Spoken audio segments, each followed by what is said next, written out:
Hi guys. So I hope that I am posting to the right group right now. As I pressed live, I'm pretty sure I am. So the Mom Recharge Method group. So I'm going to spend a few minutes just kind of covering some questions you might be having for week 2, talk about it a little bit, maybe give you some tips, talk about how you might be feeling.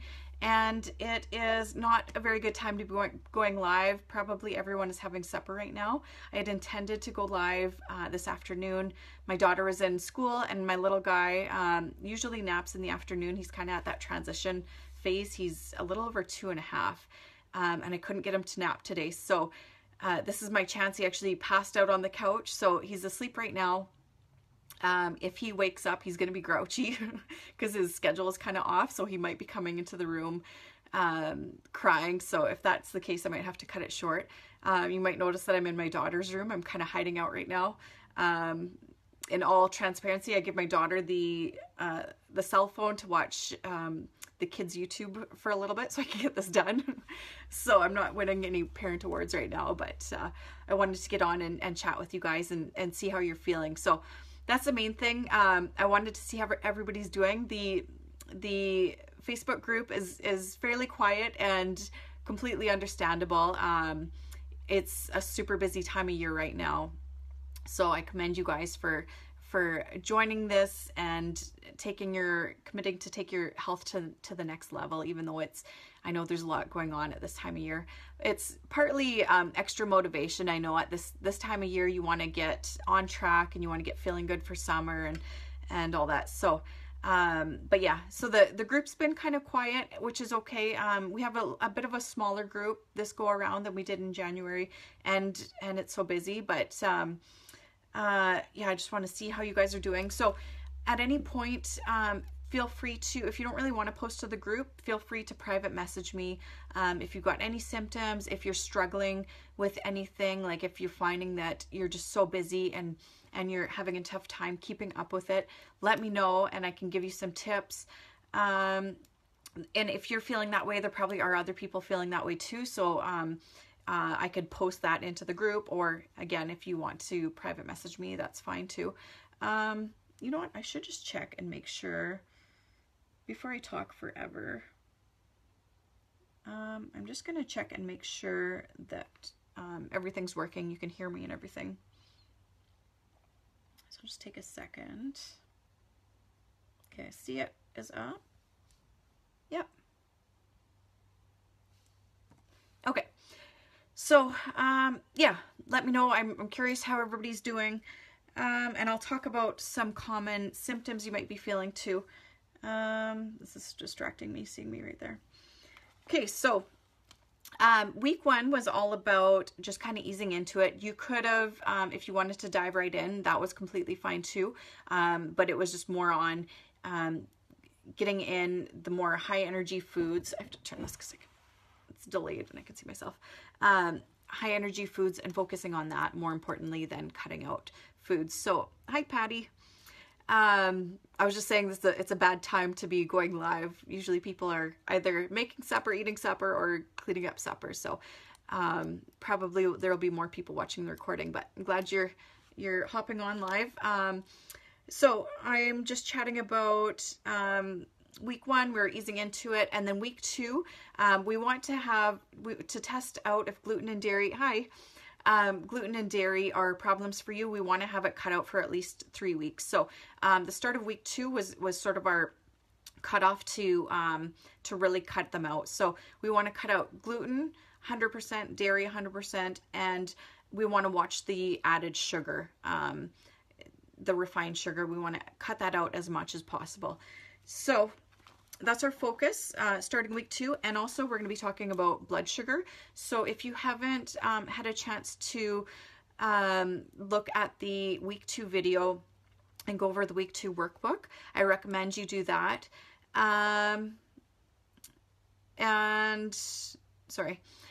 So have a look at that. That explains quite a bit. So I won't go over that again. I will give you a few tips coming up, but so yeah, that will really help you. I do want to mention too that if you do want to dive into all of it, if you've got some time, maybe this weekend or this week, and you do want to go ahead and look at week 3 and week 4, you can do that as well. I broke them up into weekly focuses because it can be very overwhelming.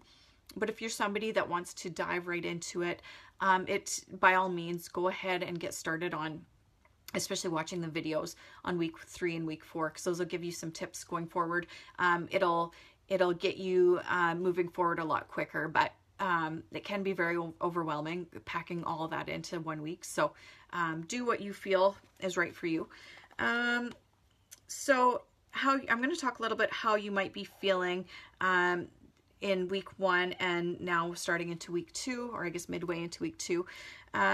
You might have noticed that cravings, with cutting out those foods, cravings are really creeping in. They might be stronger right now. That can be a sign that you do have an issue with gluten or dairy or sugar. That's actually a fairly big indicator. Some people, you might also be noticing, you might have noticed some headaches coming in, and that can be sort of a detox symptom.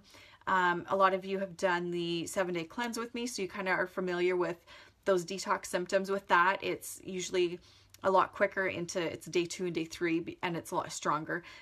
We're easing into it. The 7-day cleanse is a lot more intense, so you notice that a lot more. But you might notice that a little bit with the Mama Recharge method. Sometimes when gluten or dairy or sugar are problems for you, then you'll have those symptoms, and adding in lots more vegetables will help you to detox a little bit too. So those are normal, and just keep trucking through it. If you are having any symptoms, feel free to message me, and ask me if it's normal, if there's any thing that I can help you to get through it. Maybe it's possible you had or even have now a little bit of low energy, and it's also possible that you're having some bloat if you're not used to all of these vegetables that we're adding in. Sometimes that happens for a little bit at first until your body gets used to it, adjusts a little bit. If you are having some bloat and gas and digestive issues, I recommend looking at the Better Digestion ebook and following some of those recommendations. So another symptom, actually, a few people had messaged me in January. They had this, and also somebody had mentioned it to me in this go around, that they're seeing that they're really dropping weight really quickly. Like in the first week, they dropped. Remember, I think in the January session, somebody dropped like 5 or 6 pounds in the first week. This session, I think somebody maybe said they dropped 4 pounds right away.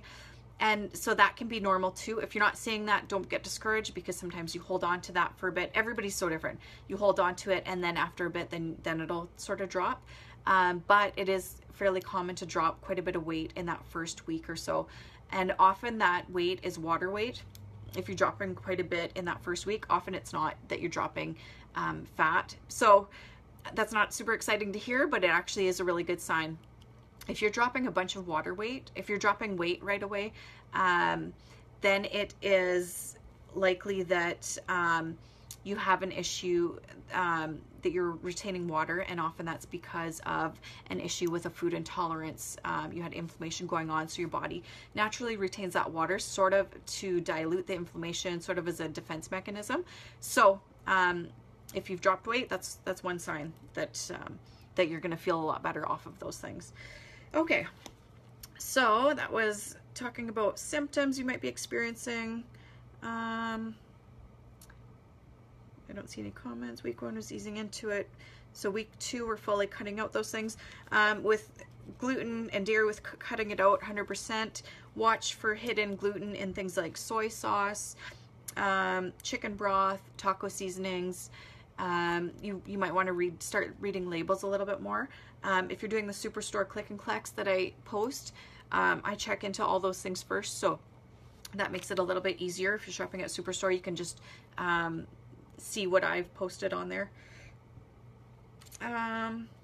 Okay, I'll mention a little bit so week 2, we're focusing on blood sugar. The main thing we want to focus on with that is with breakfast. So number 1 is to have a good breakfast. If you find so having a good breakfast will keep your blood sugar a lot more stable throughout the day. So it's sort of, in a way, it sort of resets overnight. So if you have a crappy day, you go on a blood sugar roller coaster, then you can sort of have a fresh start the next morning because it sort of resets.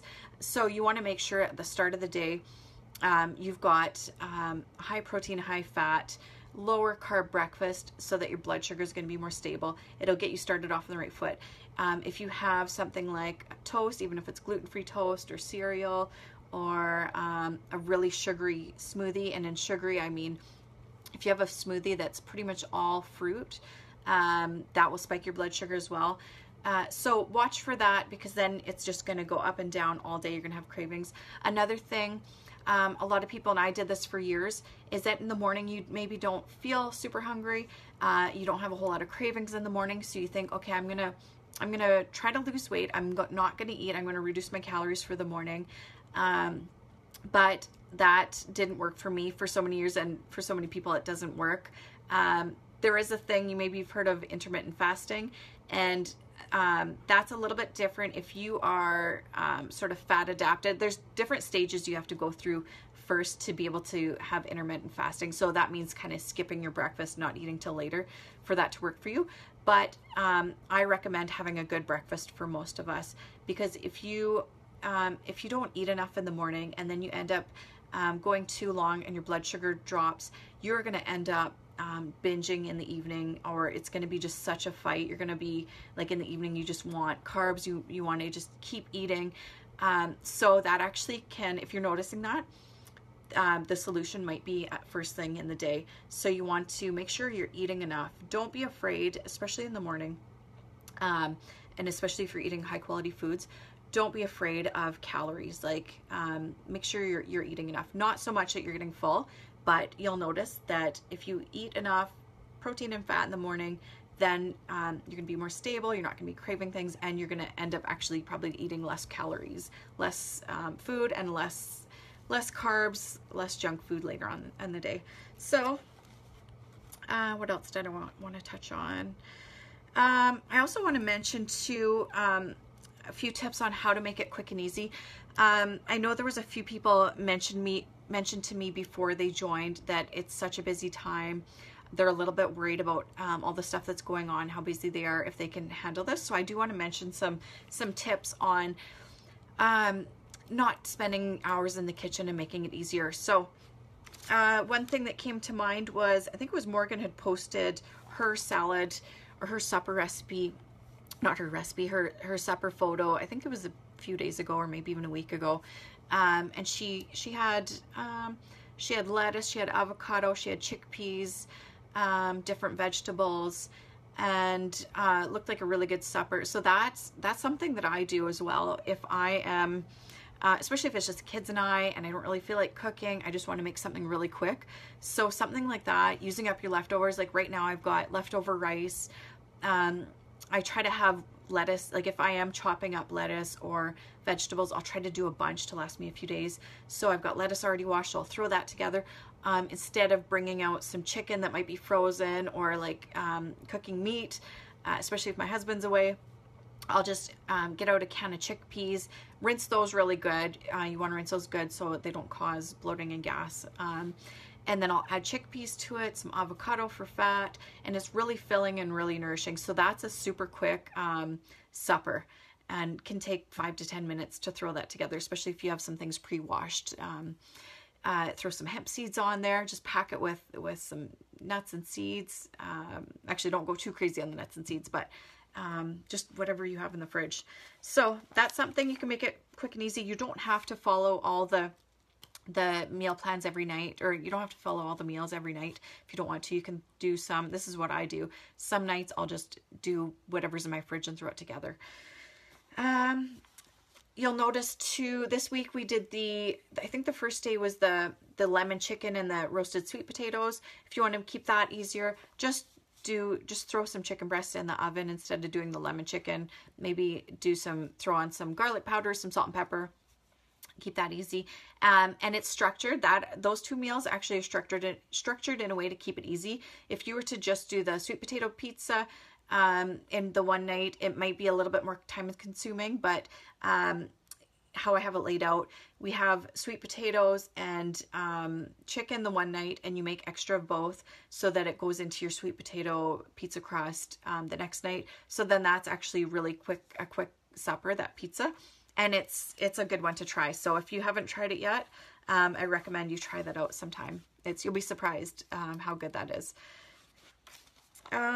Also, some other tips to make it quick and easy. For snacks, you can keep it simple. You don't have to make cookies and things like that take time. If you are going to make cookies or bars or something, I like to make a double or triple batch and put it in the freezer so that I really only have to make one batch of something every couple weeks. You can keep the snacks simple and just have like some nuts, do up a trail mix, or even just grab a handful of nuts, have an apple with it, just, you know, simple, just some fruit, some vegetables, and hummus. You can buy the hummus at like pre-made already from the store. I like the Costco ones that are in the individual packages, and they last a lot longer, and they're actually still pretty cheap. I think it's about $5 for a huge case of individual packs. And I eat a lot more vegetables when I do it that way. You can buy, if you're really busy, buy pre-washed lettuce even, like at Superstore or wherever. You could even buy the pre-made bag salads. So sometimes we'll buy those if especially for camping, we're busy. I really like the one that's a kale salad. So these options, they're not quite as fresh, but they're still, you're eating clean, you're getting vegetables, fiber. So that kale salad, I think you can get it now at Walmart, Costco. But for most of those, you want to ditch the dressing. So even to make it easy, I just drizzle on olive oil, salt, and pepper. You can do up like a vinaigrette, like add balsamic vinegar, things like that, but just keep it simple and it's still tasty. You can add on extra nuts or seeds, whatever. So that keeps it easier. And just really simple suppers, to have that bag salad and to have some chicken breasts thrown in the oven or fried up or barbecued. Another tip, if you are cooking chicken breasts, or maybe you're cooking up hamburger, whatever meat you're doing, I often will do like a big tray of it, like a whole bunch. So if I do chicken breasts, I'll bake them up and then let it cool and chop them or slice them thin. And then I will put it in the freezer in a freezer bag. So I try not to have it clumped together so that I can just bring out a little bit at a time for a salad or something. So that makes it easier. Hamburger, you can do the same thing, cook it all up and then put it into freezer bags. I think I mentioned everything else. And I do have a quick video in our January session. Somebody had asked about some more quick and easy breakfast suggestions. So I will post that as well. I gave some more ideas on that because it's so important to keep your blood sugar stable. For myself, what I like to have, I'm such a person of routine, and I'll find something that I like and I'll just eat it for like almost every day for weeks. I try to switch it up a little bit, but I'll find something I like and I'll just keep eating that. So it actually makes it a lot easier. So if you're like that, just feel free to, if there's snacks that you like, if there's breakfast you like, feel free to just stick with that. It makes it easier. So what I like to do, I wake up, and if you follow my Mama Recharged page, you've probably heard me talk about this before, my morning routine. So I wake up, I will have a big glass of water. So that I really try to do. We do want to try to get more water. So that, if you get into the habit of that, have a big glass of water first thing. And then I'll have coffee. Usually I have half decaf, half regular coffee. I just do black. If you usually like milk or cream in your coffee, I recommend the coconut milk. There's the black carton is what I really love. Coconut milk, it's nice and creamy, and it's just in a carton, so it's not that canned stuff that separates. Or almond milk you can try. So I just have black coffee, and then I have my peanut butter protein bars. I'll switch up. Sometimes I'll do almond butter. Sometimes I'll do a seed butter in it, so I'm not always having the same peanut butter, so I'm switching that up. But those I just take from the freezer, so I don't even have to think about my breakfast. I personally love to have my coffee first thing, and I love to have something kind of to snack with it. I don't like coffee just on an empty stomach. For me, it kind of spikes it must be my adrenals or cortisol, and then blood sugar. So I end up sort of getting like sort of like a coffee high, or like the jitters and all that if I just have coffee on an empty stomach. So if you're like that, you'll want to eat something with it. So those peanut butter bars are good. I do a big batch of those. And then a few hours later, so mid-morning, then I like to have more of a meal. So I will have I actually have sometimes just leftover supper, or I'll do sort of a breakfast scramble, something like that. So I know a lot of people are need to have breakfast and then you're off to work right away, so you can't make up like a breakfast scramble or something. So there are some other ideas in the breakfast ebook, stuff you can take with you. But I guess you could even do sort of at your coffee break, you can have just warm up, something like that. But have a look in the ebook and get some ideas there. If you're struggling at all with ideas, just send me a message. What else did I want to talk about? I think that's mostly it. I will check back on here if there's any questions. But yeah, I just mostly want to see how you guys are doing and see if you are, with the busyness of June, if you're keeping on track. So the biggest thing is to really try to keep out that gluten and dairy, because we do want to test and see if it's a problem for you, like I said. And keep going. If you aren't feeling great right away, you might feel great, amazing, within a few days. Everybody's so different. Or you might feel a little bit worse before you feel better. So I recommend just keep going. If you are having some symptoms, message me and I'll let you know if it's normal or if there's anything you can do. So I'm starting to repeat myself, so I will say goodbye, wake my little guy up, because he is going to be up all night if I let him stay sleeping. So I hope you guys are enjoying it and hope you're all doing great. And I will probably try to get back on here Friday. Watch for the Superstore. Oh, you're welcome. Thanks for watching. The Superstore Click and Collect on Friday morning again. And I think I'll probably try to do a quick live on that morning talking about the recipes for next week and what's on sale. Shop it for its Superstore flyer for the week and all that. So I will say goodbye and have a good night, guys. I'm gonna try to get out for a walk tonight. It's super nice out. Get some exercise in, and I will talk to you guys later. Bye.